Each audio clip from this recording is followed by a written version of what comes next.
Hey everyone, we are back with another Let's Play Encounters.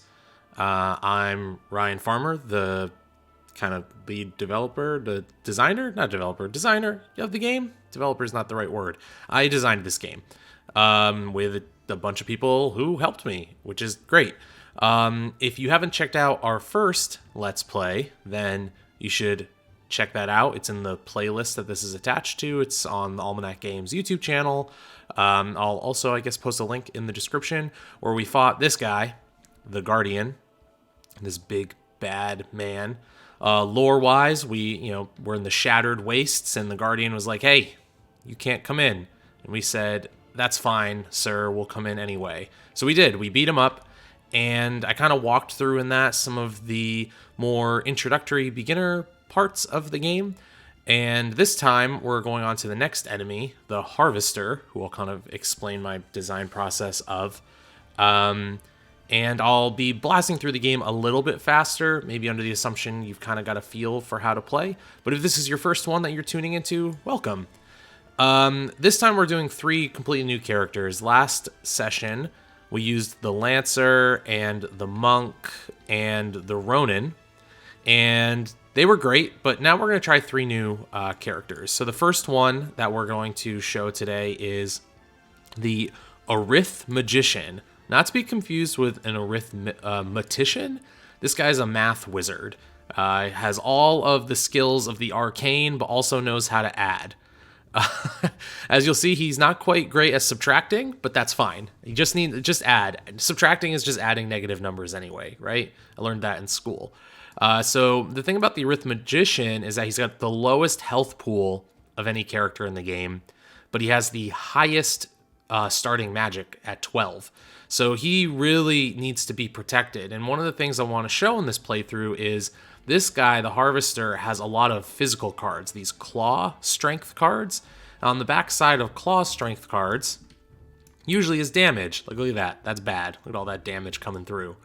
So usually it's risky to have a low health character against this, but I'm going to show in this game, hopefully, maybe I won't, what happens and how you can maybe offset that a little bit.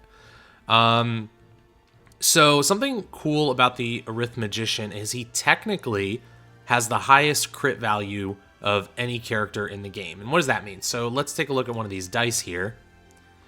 So in case you don't know, a D6, there are 6 faces on the die, 1, 2, 3, 4, 5, 6.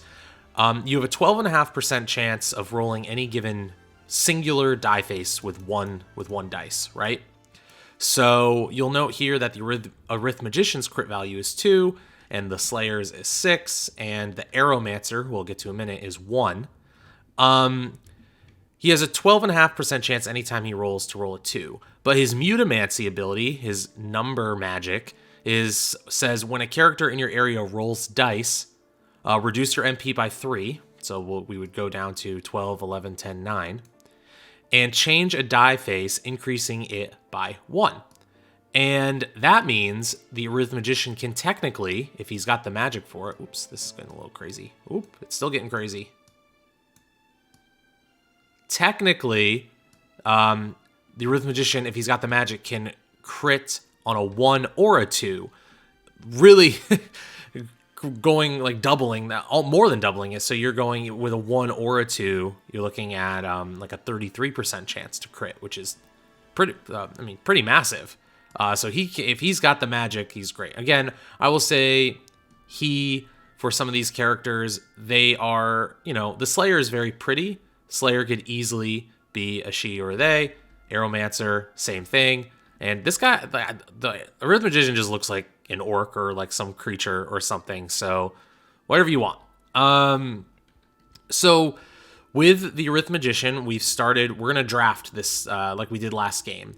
So as you know, in encounters, if you look at the bottom of your card, you have different setup values. And it's no surprise that this Arithmetician has 5 sorcery abilities that they can choose from. And also a support, can do a little support, and 2 items, because look at the robes, a lot of pockets in those robes to work with. So let's talk about what we drew here. The Harvester, who I'll get to in a minute, it's kind of like you know what enemy you'll be fighting before you jump into an encounter. So the Harvester has a lot of these physical cards and has a massive stamina deck. Like, we're looking at 15 in here because you're drawing 5 or 4 physical and 1 magical attack for each character playing, and we're currently playing with 3, plus the 5 on the board. So it's going to take us a while to get through this stamina deck. So we need to, between the 3 of these characters, be able to mitigate some damage, probably a little bit, maybe get a little bit of healing to help offset a lot of the damage we're taking. So immediately I'm looking at this high health potion where I can roll a die and that much HP is gained on myself and an adjacent character, which is really great because you'll note that Mutamancy just mentions anytime a character in my area rolls dice. So that counts myself. I could easily just increase the high health potion by 1 if I need to, which is, pretty good. Magic numbers, math works on potions too. Ghost Nectar, when you use this item, set this card next to your character tracker. You cannot gain threat for the remainder of the round. I'm actually going to have a wording change in there. It's going to say something like, when you would gain threat for the remainder of the round, you do not. That because of some weird interactions. But for the most part, Ghost Nectar is like, you don't gain threat. That's good for like attacking based characters, but I actually don't think it's good for the Arithmetician in this particular build. Retreat is really good. Move a character in the front line to any space in the back line, and it's a free action right here, free. Doesn't cost one of my 2 actions to use, just 1 magic. Moving around other characters can be very, very good. So maybe that's one I pin. Maybe I take a look at that. And then we have all these magical abilities, which, I probably, if I were playing, with other people, I would be looking and we'd be discussing with everyone what we have and, what builds work best for the group. But I'm selfish. I just want to kind of look at my stuff and maybe pick the 3 that I like. Healing Zephyr is another really good one. Choose the front line or back line, roll 1 die, all characters in that line gain that much HP, and then I cycle. So I've got 2 health potions, so I could really just go ham on saying the Slayer and the Aromancer are going to do my damage, and I'm going to make my Arithmetician, instead of a damage dealer, I'm going to make them a support character. Let's look at what else we have, though. Reclaimed Barrage is really nice. Before rolling dice on this attack, if you're in the front line, place the top card of Stamina into Fatigue. So this is the front line. So if you're attacking in the front line, you can move a card. You can basically mill from Stamina Fatigue. Because if you remember from last game, you can't actually put cards into wounds until this guy is staggered, which means everything in Stamina is in Fatigue. And again, if I'm going fast, you don't remember stuff, totally understand. Just go along with the ride with me. I think that's fair. So Reclaim Barrage is good because the Harvester has 15 cards in Stamina. So it's really nice to kind of mill and move cards from Stamina into Fatigue. So that's an option. Spirit Bond is another one that helps offset threat. I don't think that threat is something that we really are going to be dealing with at the early part of the fight. So I think there might be better options for this particular fight. Hex Bolt is a really nice attack, 2-die attack, and if I'm in the back line, which it looks like we might want to be, I can reroll any 1s or 2s. That's a 2-die attack, so I must reroll any 1s or 2s. But considering I might make the Arithmetician a little more support-based and already has such an insane crit value, I don't love Hex Bolt. Orthogonal Blitz is pretty wild. I roll 1 die, costs a whopping 6 MP, but if the attack hits, I roll a die. If this attack hits, roll 1 die, deal that much damage, ignoring your damage value. So, keep in mind, this is not your attack roll. So, like, if I'm using Orthogonal Blitz, I'll roll to attack, and I can hit. I then roll again to see how much damage I deal.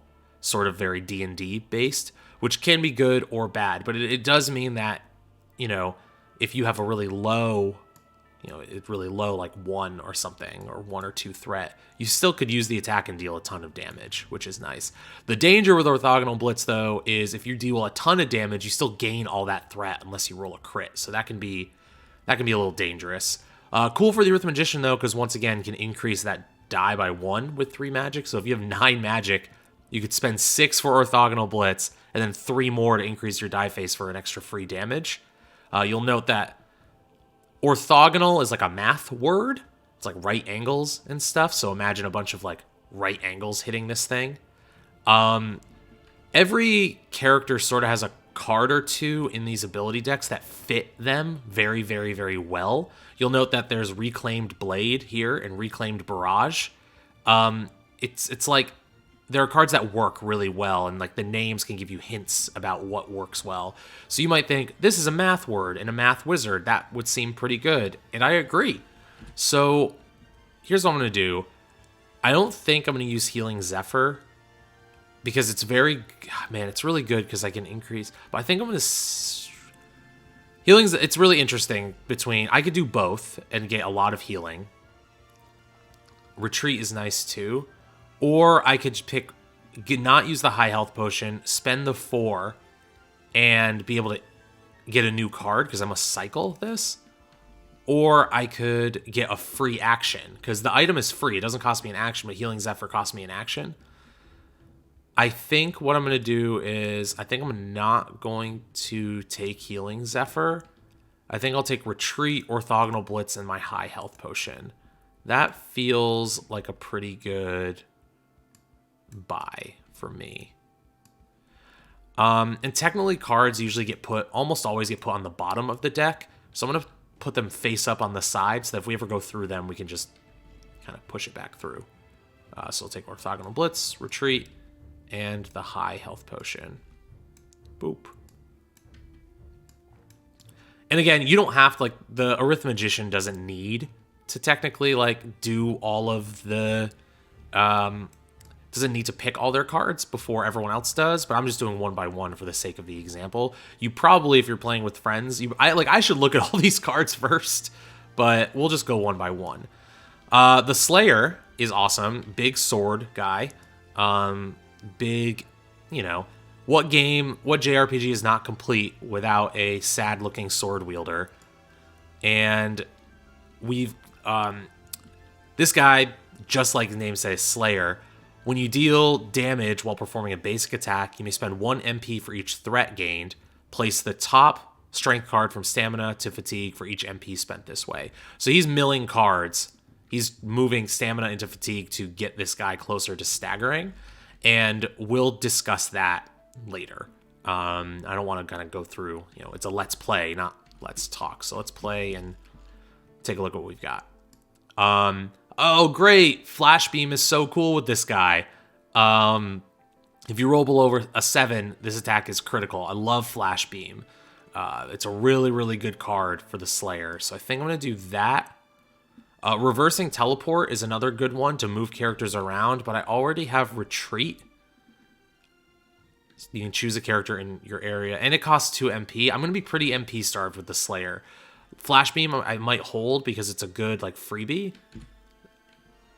Novice Alchemy, deal yourself up to 5 afflictions. That's these skull cards that deal bad stuff like Paralyze. That's brutal. Can't perform a move action. They're all bad. Deal yourself up to 5 afflictions and draw that many item cards. Equip 1 and return the remaining item cards to the bottom of the item deck.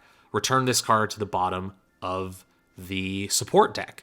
So this is a 0 cost where I basically get a free item, but I can get a lot of say over it. And the cool thing is if you draw like a crystal elixir, I could immediately use it and then get rid of all those afflictions I just drew.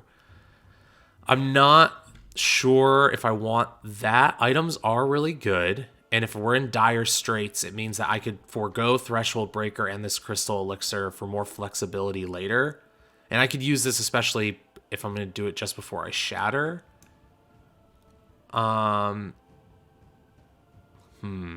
really interesting. Maybe. That's a maybe. It's a maybe. I actually think Respite is reduce the threat of a character in your area to 1. That's actually really good with the Slayer because we're going to be gaining a ton of threat, and it's a 0 cost. It's like a super recovery, so that's pretty good. Crits are great. Threshold Breaker. When you use this item, set this card next to your character tracker. If your next attack hits, the attack is critical. So we could be really doubling up on crits, right? We could go Threshold Breaker and then Flash Beam. Let's do that. And forego Novice Alchemy, because I don't want to gain afflictions. Also, the Crystal Elixir is nutty. It's so good. Choose any area, remove all afflictions from characters in the area, reduce the threat of all characters in the area to 0, and each character can cycle one of their cards. I think there's only one of these in the item deck. Maybe there's 2, but it's pretty rare. It's excellent, but I like crits. Crits also mean I'm not getting threat. Mage Breaker can be good, but not a ton of magical cards in this deck. And Blurring Feint, I kind of want to gain threat with the Slayer to use his trait, so we're going to forego these ones.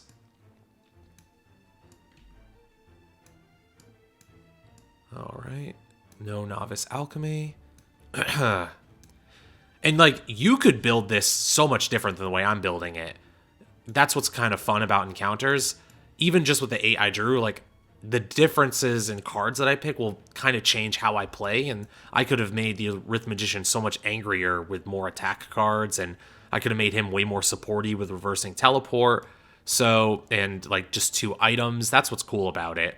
Maybe next playthrough against the Eater of Children, we'll do, like, a full item run where I just pick a bunch of items and I can show you how powerful those can be. And then we've got the Aromancer. 7 health, 9 magic. The Aromancer's lore is cool. They can see like a second or 2 into the future, so they use that seeing to be able to create their ethereal bows and be very accurate. It's that arcane accuracy. So the Aromancer actually cares about what line they're in, the front line or the back line. Because if they're in the back line and we use an ability attack, such as Flash Beam, the damage dealt goes to wounds, but you still gain. So he's wounding. Like, he's great. Like, you're just knocking cards into wounds all the time if you can afford the magic cost. And then if you're in the front line, reduce your threat by the value rolled before dealing damage with that ability attack. So that's also really good if we start getting to threat, like we're getting into like threat hell here. You could, if it's a 2-die attack, what do we have here?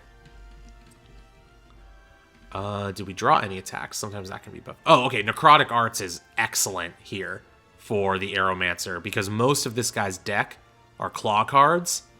So we don't gain threat from claw cards. And if we use an ability attack in the back line, stuff goes straight to wounds. So I'm going to shoot a bunch of necrotic arrows, and they're just going to go right to wounds, and I'm not going to gain threat. It's basically crits, that's a great combo. Comet Storm is amazing, but I actually can't gain 10 MP, so sometimes you do draw cards that you can't use. It doesn't happen very often, but definitely possible. So we're going to do that. Don't need Tactical Mastery. I don't need Glacial Blade. Health is going to be at a premium, so Blood Magic is, though powerful, very dangerous. Roll 1 die, choose that number of strength cards in an area and place them into wounds. Remember, whenever you place cards into wounds, you don't gain threat. It's just, you just move them there. And reduce your HP by the value rolled. That's really dangerous because, let's say I'm at 3 and I roll like a 6. I'll put all those cards into wounds, I'll go to 0, and when you end your activation at 0, you die. So I'd have to either shatter or have another way to heal myself, or if it's my second action, I just die. So Blood Magic is a very dangerous card. 7 health. I don't think I want to take that, even though we do have some healing. Sickened Steel is awesome because you deal damage equal to your number of afflictions. So Sickened Steel would have been really, really cool to combo off Novice Alchemy because you can gain 5 afflictions. That's like one of those situations where had I seen these cards first, maybe I use Novice Alchemy on the Aromancer.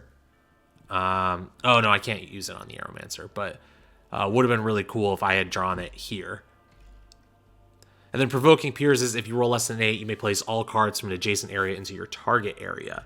So I'm going to pick Provoking Pierce, Lightning Bloom, and Necrotic Arts. And there's a little surprise with Provoking Pierce and Lightning Bloom that we're going to go over, but we'll talk about that hopefully when it happens later. Because I'm going to try for some pretty nutty combos this game. And again, part of the fun of the game is discovering the combos on your own, so hopefully I'm not like spoiling you too much, but there's so many that you can do that it's like pretty awesome. All right, cool. We have our cards. We're gonna go 0 threat.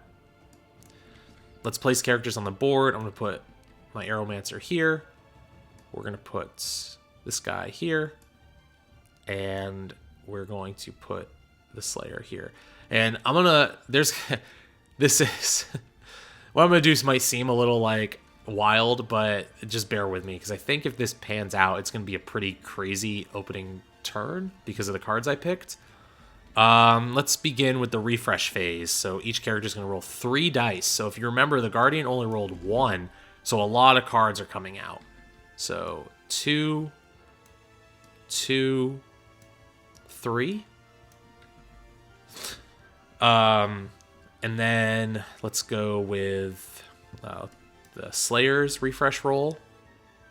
1, 4, 4. So we got 1, 4, 4. Okay, this maybe isn't working as well as I thought it was going to. And then 3, 4. So 3 and 4. All right. So what we have to do is, let's talk about the Harvester for a second. Look at all these faces on this golem looking thing. The Harvester hangs out in what's called the Grave of Faces, and it's got all these people that the Harvesters turn to stone and then harvests their faces and adds them to its body. Very creepy stuff. So Foundation of Sorrows, when a strength card would be revealed during the event phase. If the area limit is exceeded, which is 6, a rage card is used instead, which is these bad boys. And I'm going to tell you right now, that's probably going to happen because I'm going to try and set some stuff up here. Let's see. We got 7 cards left in there. Let's go with the Aromancer here. And we're going to start with a Provoking Pierce. So if I roll less than 8, I can place all cards from an adjacent area into my target area before dealing damage, and then I may cycle it. So we're going to spend 3 here. And then we're going to roll 2 dice. I'm looking to roll less than an 8. 7, which is great. That is less than 8. And I'm actually going to move all these cards. No, we're going to move all of these cards here. This will make sense in a second. This is kind of like a higher level strategy thing where we're trying to get one area to be like massive. And then I deal 1 damage, and that's an ability attack. So it does go to wounds, and I will gain 3 threat. 1, 2, 3. And then for my second action, I'm going to recover. And I'm going to use magic. I'm going to try to get all my magic back here. And that'll be it for the Aromancer. We'll do that. Next, we'll go with the Slayer. 1, 2, 3. I gotta protect my Arithmetician. And let's see. So the thing with the Slayer is he deals 2 damage. I know that there are 7 cards left in stamina. If I attack this right now and deal the 2 damage, with my basic attack, I'm going to mill all 7 of these because I'm going to gain 7 threat. So instead, I'm going to spend 6 for Flash Beam. I'm going to see if I can get a free crit on here. Okay, so I didn't roll below a 7. I rolled an 8. Rolled an 8, which is unfortunate. So I do hit, but these 2 guards are going to go to fatigue, and I'm going to gain 7 threat. I was going with the math there, and that's sometimes what can happen in the game. If I really wanted to guarantee it, I could have used Threshold Breaker, but that's fine. And then finally so that he's done, they're done. Let's go with the Arithmetician. And I think what we want to do here is...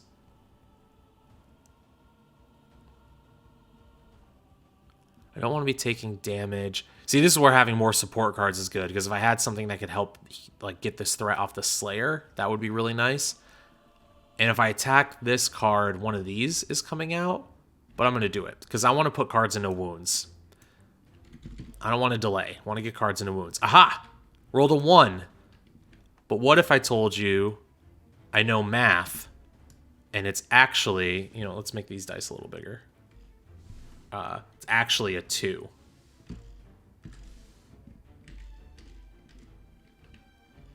So that's a crit now because I used my Mutamancy to change it to a 2. So this card now goes into wounds and I don't gain any threat. And so I think that was worth it. I think it was. And then my second action, I'm just going to recover because I want that magic back. And I'll go back to full. So that's it for everyone's activation. We always flip these activated tokens that we know. And now we go to the defend phase. So this area is less than 6, so we're fine. This area has nothing in it, so a rage card's coming out. Hammer Vault. All players roll 1 die. If the roll is equal to your current area, reduce your HP to 1. All right, well, that's very scary.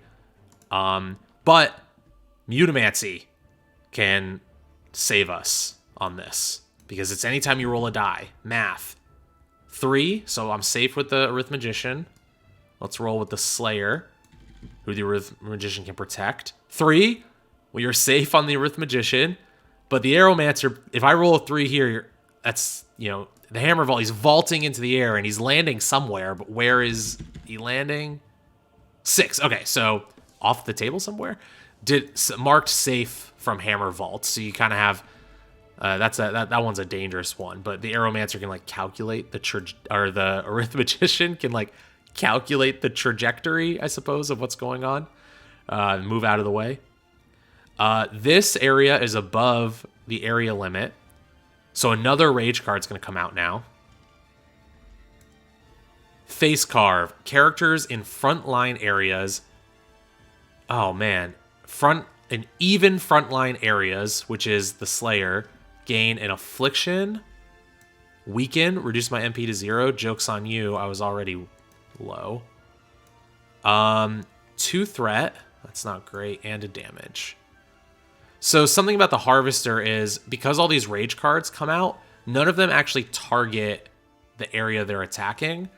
They actually just, they'll target weird spots. So they'll go even front line or odd back line or something like that. And then another card would get revealed and target me here, but instead it's going to be a rage card again because that was the area limit being broken. And now the card would be revealed, but the area limit is still broken. So another rage card.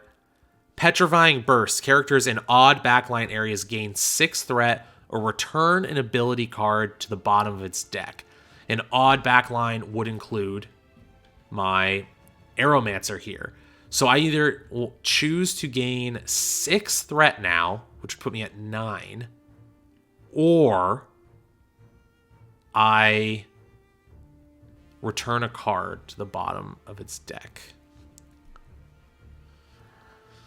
I think what we're going to do is we're going to return Provoking Pierce to the bottom of the deck, which feels bad. I've been petrified. He turned part of me to stone.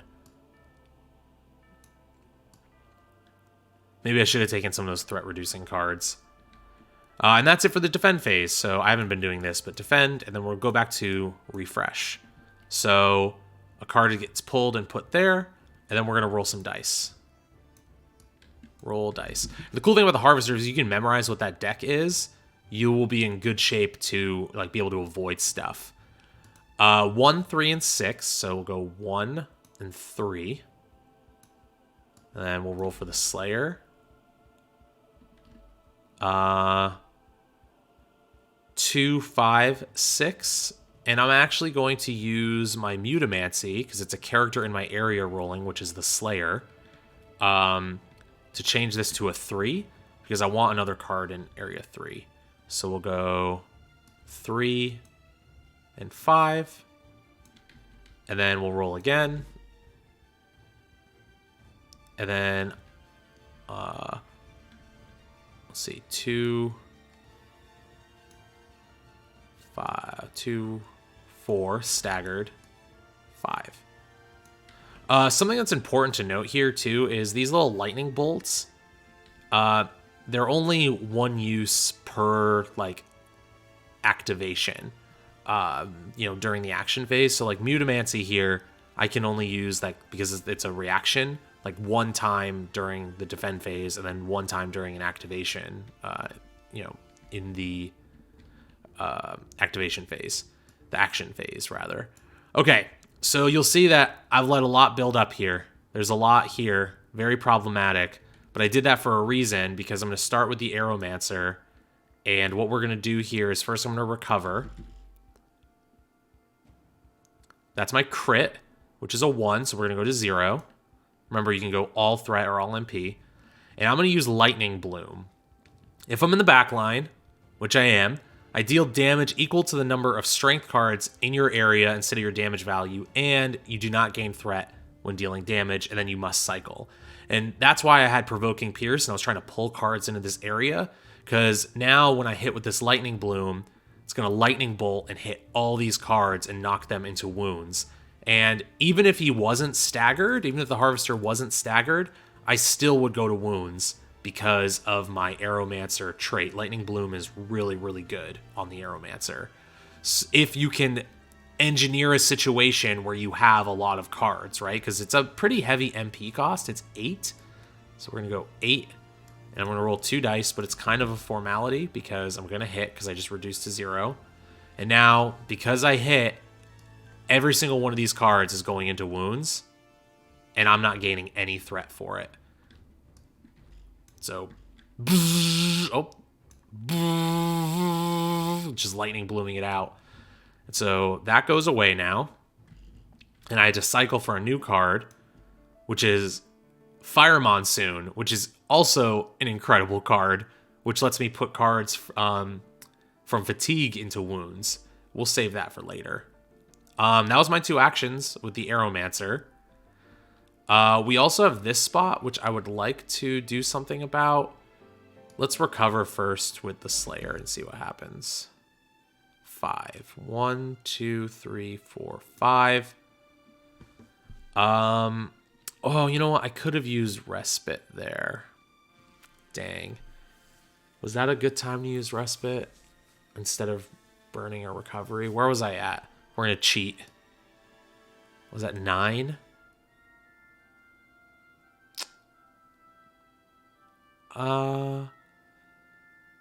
Yeah, let's use it. Let's put my threat down to 1 and then get a new card because I want a new card.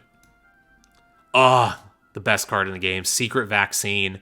When you're dealt an affliction, you can spend 2 MP and prevent all effects on the affliction card, and then you just ignore it. You're just vaccinated against everything that's bad. This card's existed pre-pandemic even, which is pretty wild.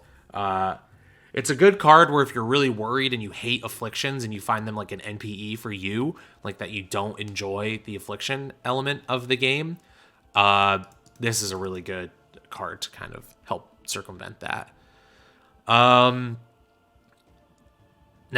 I can attack and put myself to 11 threat if I hit.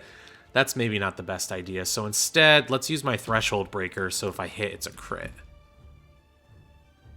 And I hit, so it's going to be a crit because I used Threshold Breaker. And then this gets returned over here. Because that's a good use of Threshold Breaker because you get the 2 damage and I'm not going to gain any of the threat. And then Arithmetician is left. I'm going to go here. And we're going to spend 6 MP for Orthogonal Blitz. So it puts me at 3. We're going to roll.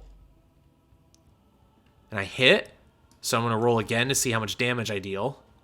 2, we're going to spend 3 more to make this a 3. And so I can get rid of all these cards and put all these into wounds. And so that will gain me 5 threat. So it's 3, 4, 5. And that's just... I didn't flip these, but everyone's gone. That's me seeing that this was a lot of cards, but not a lot of threat, which equated to a really good use of orthogonal blitz. So I'm out of MP now, but that's okay. That's okay. Cool. Let's go into... We weren't able to manage this area, so we're gonna... We just have to accept that's what the problem is. I suppose I could have moved here and done that, but then I would have had a lot more threat. So that's a misplay on my part. I could have gone 1, 2, 3, done the same thing for more threat, so it would have been 4, 5, 6, 7. Yeah, instead of the 5. That actually probably would have been smarter to do. But that's the game. Sometimes you make mistakes. So we'll do a rage card here now that we're in the defend phase. Expressions of Terror. Characters in even backline areas gain 4 threat. There is no one in even backline areas. Next, Hammerquake. Characters in odd frontline areas take 4 damage, but we are marked safe from Hammerquake, which probably means we're not going to be marked safe from what's next. Yeah, we're back to Hammer Vault. So everyone's going to roll. This is for the Arithmetician. Ah! Okay. Okay. So the Arithmetician, he's tapped out. He doesn't know how to do math right now. I can't make that a 2 because he's just too tired. His brain hurts from all the math he was doing. So he'll actually reduce his health to 1 because I rolled a 1. So he just got dunked on by by the Harvester. Brutal. Let's roll for the Slayer. Okay, we're marked safe. And then the Aromancer, also safe. So that's good. This is going to blow up, so we're going to have another Rage card. Characters in even frontline areas. So I'm going to get another Affliction. Oh, did I shuffle that? I didn't shuffle. Stun. I can't recover MP. That's actually bad because I can't. I don't have the MP to use my secret vaccine. So that's tough. And then I'm going to take a damage and 2 threat for Face Carve. Oops. So we put that there. We'll flip. So if you're watching at home, do you remember what this next card is and where it's targeting? I'm curious if you do, because it could be anything. It could be anything.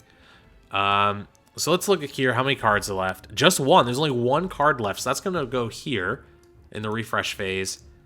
And now we're back to the action phase. And the first time we deal damage to the Harvester now, it's going to flip because there's nothing in Stamina and Fatigue. So the thing is, with this 3 refresh value, it burns bright and fast.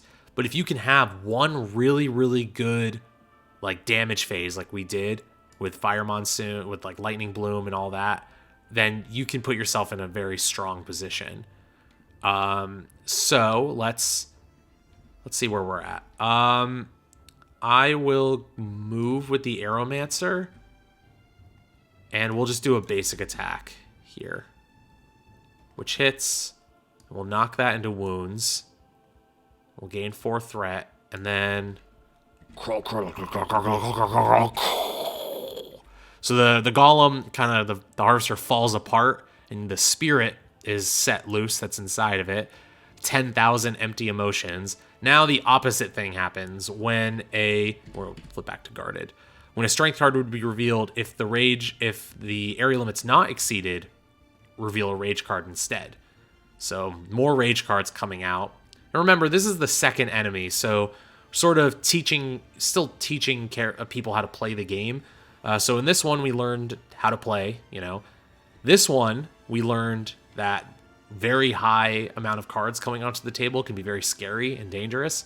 And then when we get to the Eater of Children next, we will learn how bad threat truly is. A lot of threat truly is. So something else that we're going to do now is this is the first enemy where the strength deck changes on the form change. So we're going to remove all of the physical cards. Like they're just going away. They're going back in the deck. So it's 5 per character. On this side, we put in 4 per character and it started with 1 each. So all these are coming out. So we're going to pull all these out. He has a much smaller rage deck or stamina strength deck on this side. So boom, boom. And whatever's on the board just stays there. So these claw cards will, the physical melee cards will stay there. But we do add 1 magic card per character. So just 3 more magic cards go in here. And only 1 die is rolled during the refresh phase now. But we're not in the refresh phase yet. We're not in the refresh phase yet. How many cards are, out of curiosity, 5 in there? Cool. Let's go. So that was the Aromancer. Moved and then triggered this whole thing. Let's go with the Slayer, who's going to roll to recover. Let's get rid of this stun. And then the Slayer will roll to recover again. And gain 2 magic, which could be relevant later. And then the Arithmetician is going to roll a 1. That one hurts. That one feels really bad.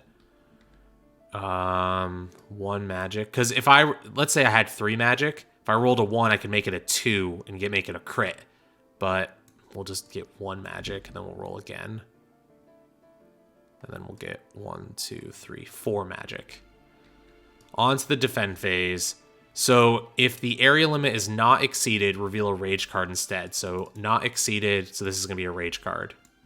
Remorse, damage, and then reduce your current threat by 3. So the idea here is that it's all these faces hitting you. So a face of remorse just thwacked the Arithmetician, putting them to 0, but I have a potion, so that's good. If I didn't have the potion, I'd probably have to shatter. And then, hey, I get to reduce my threat by 3.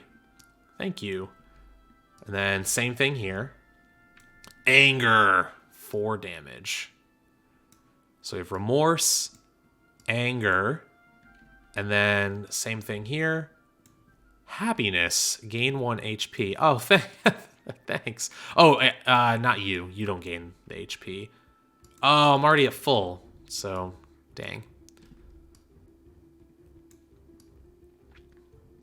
All right, let's roll some dice. So there are 5 cards in here. We know that. Let's roll for the Arithmetician. Oh, wait, one of these 4 cards in there. That fills. Rolled a 2. And then the Slayer will roll. Rolls a 3. Then the Aromancer will roll. And another 3. So we have this spot breaking the area limit. So let's go with, let's see.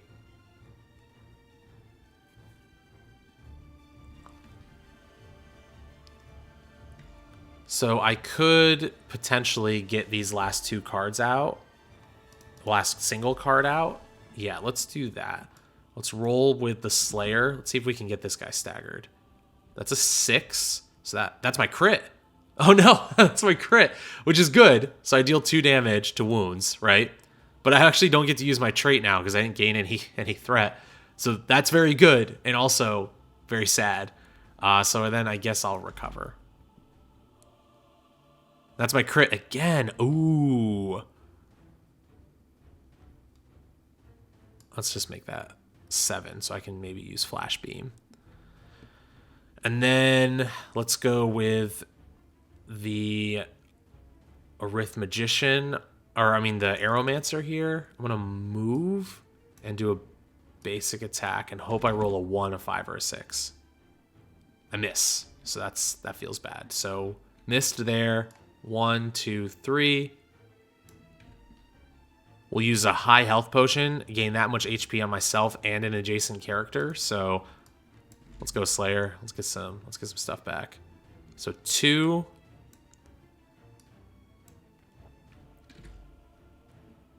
And then I will do a basic attack against this area. We're going to try to crit. Did not crit, but at least I hit it. So it goes fatigue, and I'll gain 3. Perfect. Back to the defend phase. We'll pull a rage card here. Fear, shuffle the rage deck. Okay. Could be anything coming next. Remorse. So both will take a damage. And reduce threat by 3. And that's it.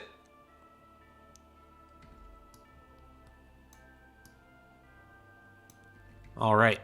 And then this is going to fill here. Staggered. We'll each roll a die. Nothing.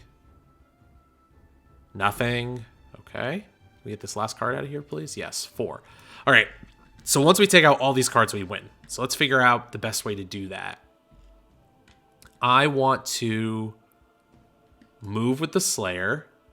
And then we're going to spend 6 for Flash Beam. Flash Beam.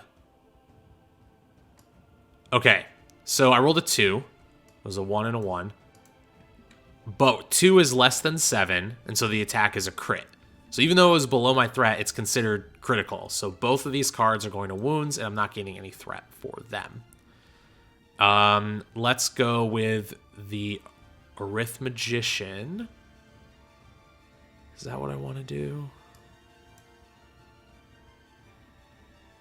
Yes. We'll spend 1 on the Arithmetician for retreat. Move a character in the front line to any space in the back line. So that means that puts me there. That's free. I just moved there. So I'm running away. And then we're going to attack. So now I can do 2 attacks against this line, which is a crit, which is great. Crits are great. And that hits there, and I will gain a threat. And then the Aromancer is going to attack with a basic attack. 3 hits, so that'll go into wounds. 1, 2, 3, 4. And then we'll move here just so that I'm able to attack that area next. So more rage cards coming out. We're playing roulette again. Despair, getting 5 threat. Put me to 10. Anger, 4 damage, putting me to 1. And happiness, gaining an HP, so that's nice.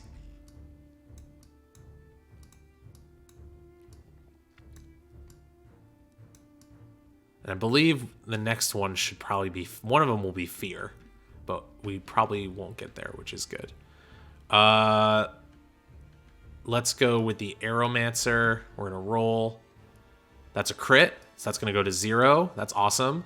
And then we'll attack again, which hits. We'll gain 3. And then let's go with the Slayer. And attack. That hits. And we'll gain 3. And then we'll just recover here. Put that to 12. Back in business, baby. Oh, that's also a crit. Amazing.